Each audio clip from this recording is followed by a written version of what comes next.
Bonjour, bonjour, je pense que c'est bon, c'est parti. Hello, donc on est mercredi, parce que je me suis aperçue hier soir d'un coup que, pardon, je suis malade aussi, d'où ma tête sublime, pardon. Je me suis aperçue que demain et vendredi, je suis en cours toute la journée, donc je pourrais pas cancaner, c'est dommage. Mais bon, du coup, je fais ce matin, voilà.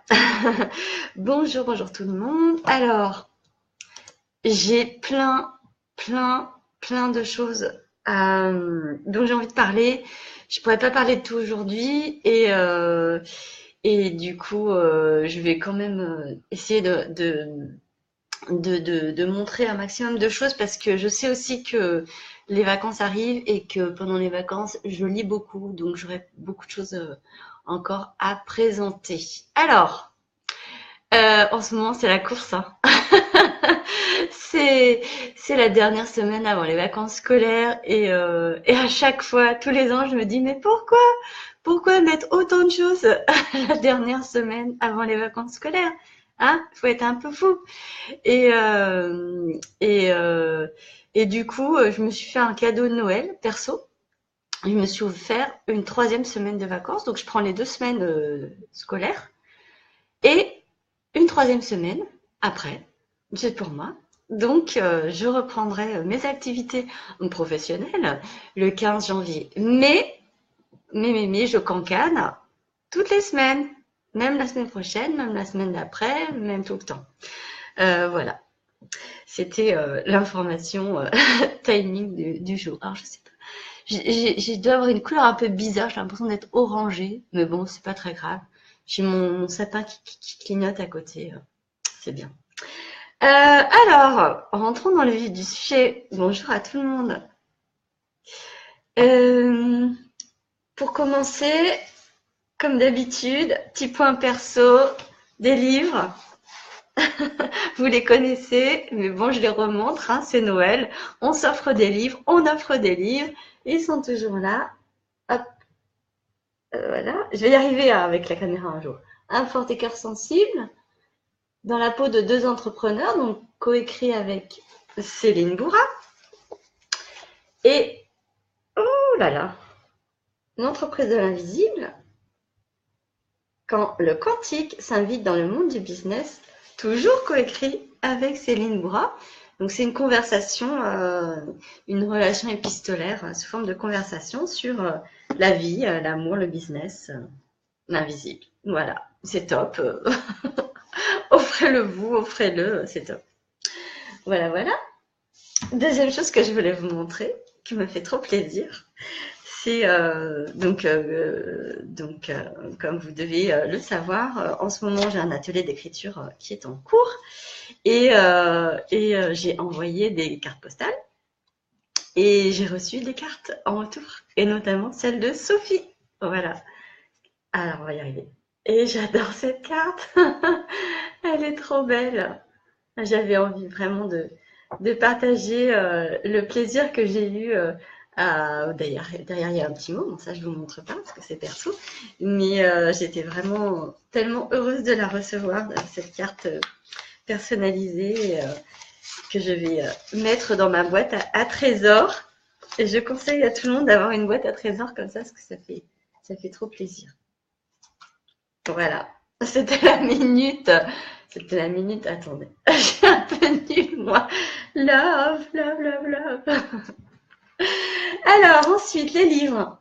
Je vous montre, j'ai tout ça. J'en avais encore un autre, puis j'ai décidé de le garder.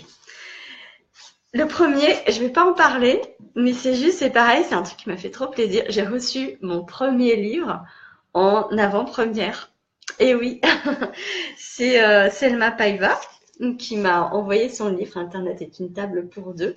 Il n'est pas encore en vente et moi je l'ai reçu en avant-première, voilà, avec une petite mission. Je l'ai montré la semaine dernière dans mon cancanage pile de livres. Je l'ai terminé et j'en parlerai dès qu'elle le mettra en vente, mais j'ai hâte d'en parler. C'était juste pour le plaisir d'avoir reçu un livre avant tout le monde. Je trouve ça génial.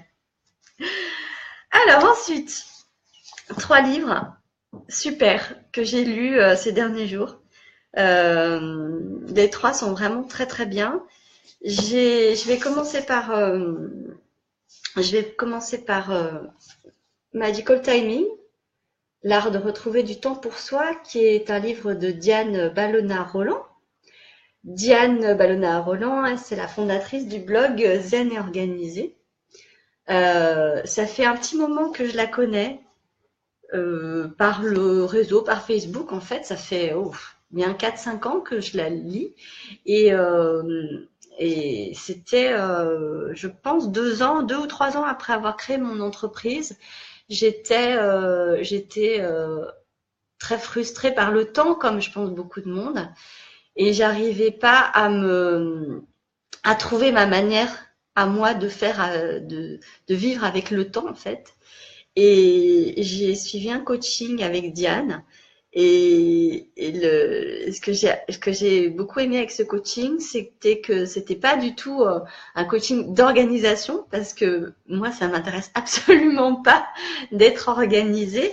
Justement, j'avais besoin, non pas de m'organiser, mais d'accepter le bonheur que je prends à vivre dans le chaos.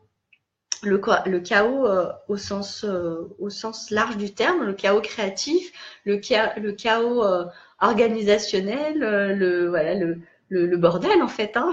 Je dis souvent que je suis bordélique, mais c'est vrai dans tous les sens du terme. Et grâce à Diane, en fait, elle m'a donné vraiment l'impulsion de me dire que j'avais le droit de choisir comment je voulais vivre mon temps et ma vie.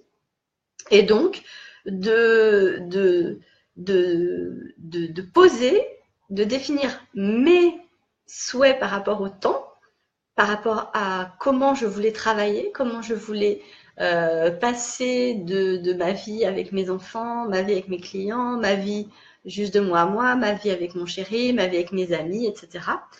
Et que tout ça formait un tout assez mouvant et dont j'étais le centre. Bon, je pourrais en parler pendant des heures et d'ailleurs peut-être qu'un jour, je sais que c'est une question qui interroge beaucoup de monde autour de moi parce que j'entends souvent le classique, hein, j'ai pas le temps, je jongle, je cours, voilà. Et c'est vrai que je n'ai plus du tout cette sensation et pourtant j'ai une vie aussi occupée que tout le monde. Bon, peut-être j'en reparlerai si ça vous intéresse. Faites-moi signe. Je vois pas du tout de commentaires, je sais pas. Je sais pas s'il y en a. S'il y en a, je répondrai après. Désolée, mais là je les vois pas. Je vais essayer de m'ouvrir une deuxième fenêtre au cas où il y a des commentaires. Bon, ça a l'air de ramer un petit peu. On va voir si ça fonctionne. Hop. Ah oui, il y en a. Coucou Isabelle, Catherine, coucou Diane. Justement, tu es là. Donc ce livre. Alors ce livre, je le recommande plus. Alors moi j'ai rien appris parce que déjà Diane je la suis depuis longtemps et puis sa philosophie par rapport au temps, j'y adhère mais à 1000%. J'avais écrit un article d'ailleurs sur son blog, j'avais adoré écrire chez elle et ce que j'aime beaucoup chez Diane c'est son calme. Enfin je sais pas, elle transpire la zénitude, la sérénité, le calme. Et rien que de parler d'elle et d'être à son contact virtuel, puisque je ne l'ai jamais rencontrée, moi ça me fait du bien. Ce livre est extrêmement déculpabilisant. C'est pas un truc qui te dit tu dois faire comme ça, tu dois en mettre encore plus. Vous savez, on essaye de gagner du temps pour éviter d'en perdre et tout. Enfin moi c'est des mots que j'ai vraiment enlevés de mon vocabulaire. On ne gagne pas et on ne perd pas quelque chose qui est de toute façon la même chose pour tout le monde et qui s'arrêtera à un moment donné qu'on ne connaît pas. Donc, autant qu'à faire, autant profiter de chaque seconde telle qu'elle nous arrive dessus. Ce livre est vraiment déculpabilisant, il est très bien écrit, Diane écrit très bien, il est vraiment... c'est vraiment un état d'esprit et il y a des exercices, mais on est vraiment sur le pas à pas, sur changer sa vision du temps, sur prendre le temps et ramener du slow, de la lenteur au sens positif du terme. Donc, toutes les personnes qui sont stressées, angoissées, qui courent, enfin, vraiment, achetez-le. Rien que de prendre le temps de le lire, pour moi, c'est déjà la première étape. Voilà, donc je recommande ce livre. Deuxième livre que j'avais envie de présenter, c'est le livre de Vanina Gallo. Vanina, Pensée en images. Ah. Vanina, c'est pareil, je ne la connais pas personnellement, mais je la vois, enfin, je la rencontre virtuellement dans mon entourage depuis un petit moment. Elle travaille dans un domaine qui me fait complètement sortir de ma zone de confort. Parce que, bah, vous le savez très bien, hein, moi, mon truc, c'est les mots. Et je pense en mots, je vis en mots, je sors les choses en mots. Enfin, c'est vraiment mon truc. Et l'image, c'est mon Australie en fait, c'est mon Far West, je ne sais pas comment dire. C'est voilà, je me sens comme des pionniers qui arrivent dans un endroit qu'il faut défricher. Pour moi, l'image, c'est ça. La photo que je défriche en ce moment sur Instagram et le dessin encore plus. Donc ce livre, quand je l'ai vu sortir, tout de suite il m'a attirée. Et je me suis dit il faut que j'aille voir. Et c'est évidemment un livre qui tient ses promesses par rapport à la couverture. Donc il y a beaucoup de dessins. Et pardon. Et je me suis rendu compte en le lisant et en le visualisant, puisqu'il n'y a pas que les mots, évidemment, qui sont intéressants dans ce bouquin, que j'étais beaucoup plus avancée sur ce chemin par rapport au dessin que je ne le pensais.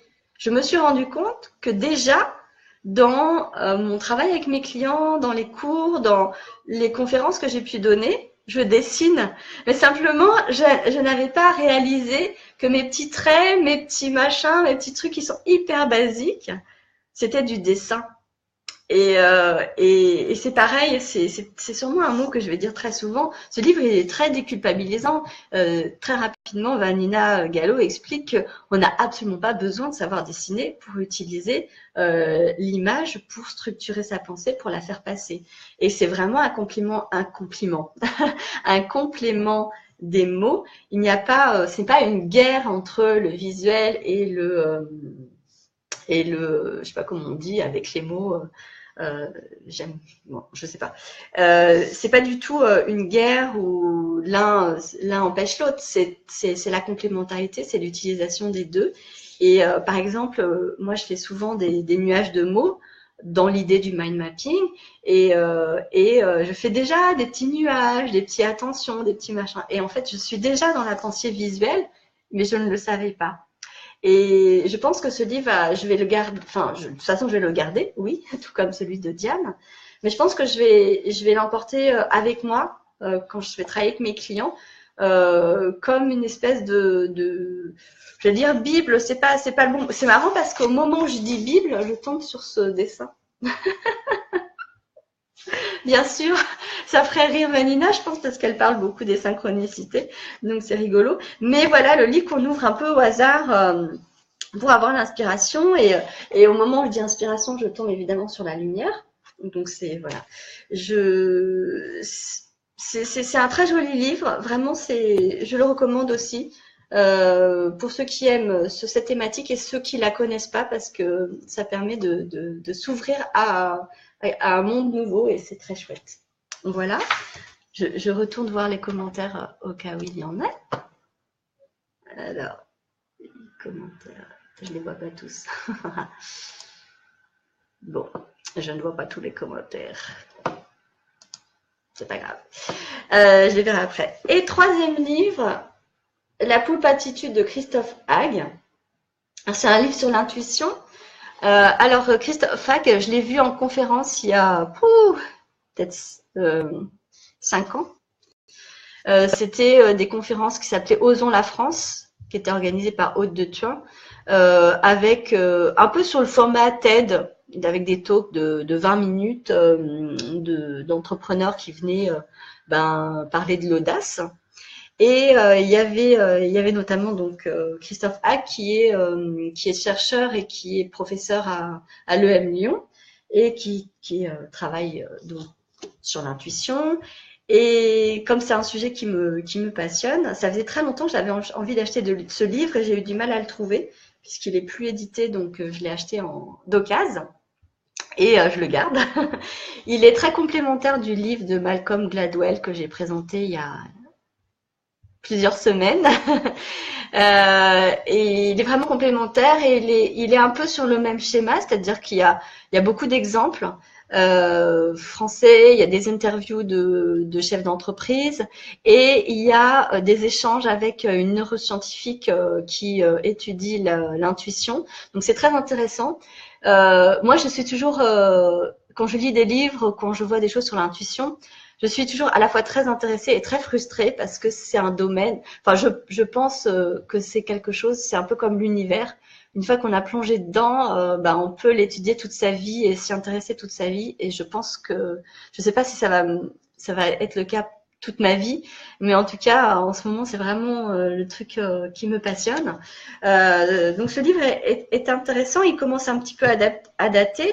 Mais il apporte des informations. Alors pareil, j'ai rien appris de fondamental, mais tous les exemples petit à petit me permettent de construire ma vision de l'intuition, même si ça reste encore très flou. Et je pense que ça fait partie du domaine de l'intuition, ce côté flou.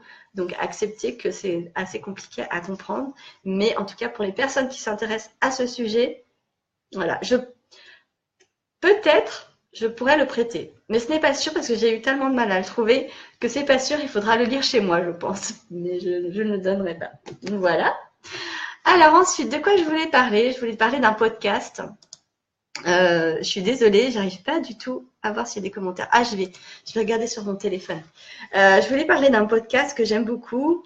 C'est un podcast que Céline Boura m'a fait découvrir il y a quelques années et je le trouve vraiment très intéressant. Ça s'appelle La Poudre. C'est le podcast de Lorraine Bastide qui était auparavant journaliste, je crois, à Elle, enfin dans un magazine féminin. Elle a dû faire bien d'autres choses, hein. Et donc qui a lancé ce podcast. Elle interviewe des femmes sur leur vie, leur philosophie, leur combat. C'est assez féministe et j'adore la voix de Lorraine Bastide qui a vraiment une voix, vous savez, ces voix de radio qui sont très douces et en même temps assez fermes. Enfin, moi, j'aime bien ça. Et j'écoute les podcasts quand je prends mon bain, si vous voulez tout savoir, parce que c'est un moment où même s'il y a du monde à la maison, je peux écouter parce que dans la salle de bain, tout le monde sait qu'il ne faut pas me déranger. Donc, j'écoute ce podcast et je le trouve passionnant. Excusez-moi, je suis en train d'essayer de voir si j'ai des commentaires. Non, je ne crois pas. Et il y en a beaucoup que j'aime. Je pourrais citer Garance Doré, je pourrais citer Sophie Fontanelle, je pourrais citer que j'aime beaucoup aussi Elena. Zut. Oui, Elena Noguera, c'est ça. Mais j'ai eu envie de sélectionner tout particulièrement le podcast qu'elle a fait avec Ovidie, qui est réalisatrice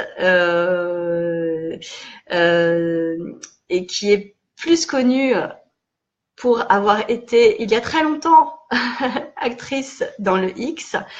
Et c'est une fille qui est absolument passionnante, qui est très intelligente, qui a fait tourner beaucoup de documentaires. Et en l'écoutant, je me suis aperçue que je les avais quasiment tous vus et tous aimés. Elle a vraiment une vision du monde, de la place des femmes, du féminisme, qui est très intéressant, qui est très nuancée. Elle a écrit des bouquins que j'ai pas encore lus, mais que je pense que j'achèterai. Et voilà, je recommande cette interview parce qu'elle est vraiment passionnante et et drôle aussi. Et bon, voilà, c'est quelqu'un qui est dans ma génération d'âge, donc c'est toujours intéressant de voir des parcours comme ça qui sont très particuliers et enfin, elle le dit très bien quand tu fais ce genre de choix, puisque elle, c'était un choix vraiment personnel. Tu es marqué au fer rouge toute ta vie, donc ça demande quand même une force une puissance intérieure qui est intéressante à connaître. Voilà. Ça fait 20 minutes déjà. Oh là là. Je voulais quand même vous parler de 3 autres choses. Ces derniers jours, j'ai vu un documentaire et un film qui m'ont beaucoup marqué. Le film, c'est Réparer les vivants de Catel, je regarde mon anti-sèche, qui les verrait. Et le documentaire, c'est Lève-toi et marche de Mathieu Firmin. Alors le film, les deux parlent du corps, du corps humain. Moi, c'est vrai que je m'intéresse beaucoup à ce qui se passe à l'intérieur, l'âme, l'esprit, voilà, la création, l'inspiration. Chez moi, c'est très intellectualisé, mentalisé. Ça passe par la main, mais c'est quand même pas très corporel, on va dire. Et je pense que j'ai besoin de me connecter à cette autre partie de nous, puisque nous sommes un tout. Et j'ai vraiment beaucoup aimé ces deux films, Réparer les vivants, parce que ça a beaucoup d'émotions, beaucoup de sincérité. Enfin, c'est la thématique, c'est le don d'organes. Et on voit toutes les personnes qui vont être dans ce moment où un organe passe d'une personne à l'autre. Et donc, on a la vision ce jeune homme qui va décéder, qui va permettre à la vie de continuer, ses parents, les médecins, les médecins urgentistes, les médecins qui gèrent le don d'organes, et on voit cette femme qui va recevoir le don, ses enfants, enfin voilà, il y a tous ces personnages et c'est traité de manière extrêmement subtile et pardon, émouvante, voilà. Ça faisait longtemps que ça ne m'était pas arrivé de pleurer en direct. Et ben voilà, c'est fait. Le deuxième docu, enfin le documentaire, c'est marrant parce que je dis deuxième docu alors que c'est un film, mais c'est vrai que ça fait tellement réaliste que voilà, on y est complètement. Et le documentaire de Mathieu Firmin, donc c'est un journaliste qui a eu un accident vasculaire qui a fait que sa moelle, enfin il a eu un problème au niveau de la moelle épinière, donc il est devenu paraplégique. Et il a voulu se filmer dès son arrivée à l'hôpital, sans savoir du tout s'il allait remarcher ou pas. Et il a filmé jour après jour en parlant, enfin, en montrant la réalité de ce que c'était. Et sa réalité à lui et la réalité des personnes qu'il a rencontrées là-bas, c'est pas du tout gnangnan, mais alors à aucun moment, hein, il y a même des moments, enfin c'est dur évidemment, mais c'est super drôle parce que c'est quelqu'un qui a beaucoup d'humour, donc c'est très drôle et c'est beaucoup d'espoir, même si on voit qu'il y en a beaucoup qui remarcheront pas et qu'à chaque fois c'est extrêmement idiot, enfin beaucoup d'accidents complètement idiots pour les parents qui ont des enfants. On se dit, surtout des garçons, parce que la majorité c'est quand même des jeunes hommes, mais on se dit que l'âge entre 15 ans et 25 ans, c'est quand même une zone de risque incroyable, quoi, parce qu'ils font n'importe quoi. Et, et c'est pas une légende. Et c'est un très beau documentaire. Je sais pas s'il passe encore. Il passait sur France 2. Mais vraiment à voir. Et surtout, c'est marrant parce qu'il rejoint vraiment, pardon. Il rejoint vraiment la thématique du temps, c'est-à-dire que le temps nous appartient et que on le vit pas après pas et qu'on se rend compte quand on ne peut plus marcher. Donc vraiment, je le recommande plus. Voilà. Et d'ailleurs, j'ai oublié de parler de quelque chose. C'est marrant parce que quand j'ai présenté le livre de Vanina sur Penser en images et que j'ai cherché le lien pour le livre de Diane, ben, j'ai vu qu'il y avait un article où son livre avait été sketchnoté. Sketchnoté, c'est traduit en images en fait. Donc c'est pour ça que j'ai mis le lien aussi du livre de Diane en version image. Donc j'ai trouvé que c'est pareil, c'était une jolie synchronicité de voir deux livres que je présentais qui se rencontraient l'un et l'autre. Pour terminer, un questionnaire, c'est une de mes clientes.